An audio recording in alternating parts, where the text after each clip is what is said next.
hindi ka ba makatanggap ng mga incoming calls dyan sa iyong Android phone?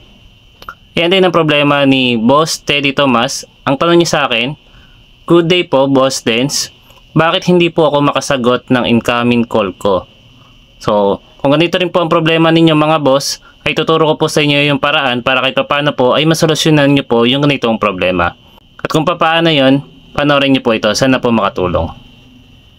Kung hindi ka makareceive ng mga incoming calls dyan sa iyong Android phone, ay baka aksidente mo na bago yung call setting dyan sa iyong Android phone. At para mabago yon at may ayos, ang kailangan mo lang gawin boss, ay pumunta lang dito sa dial ng iyong Android phone.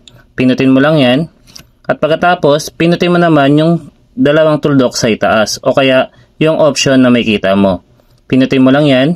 Pagkatapos, hanapin mo lang po yung setting.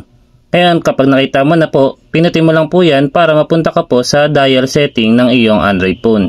Ngayon, kapag nandito na po tayo sa dial setting, ang sunod nyo naman pong hanapin ay itong set rules.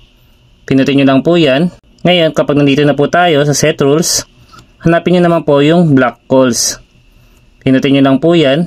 Ngayon naman mga boss, kapag nandito na tayo sa block calls, check nyo po kung naka-activate po yung block all calls. Kasi kung naka-activate po yan, ay wala po talaga tayong marireceive na tawag galing sa ibang mga phone number. Sunod naman, kung hindi naman po yan naka-activate, ay baka naman pong naka-activate ito pong block all calls from unknown number.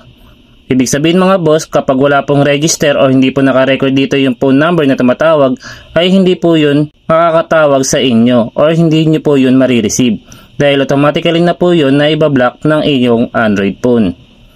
And then sunod naman mga boss, check nyo rin po kung naka-activate din po yung block one ring calls. Ibig sabihin mga boss, kapag nag-miss call lang or isang beses lang siyang tumawag or nag-miss call, automatically na po yun na ibablock po ng iyong Android phone.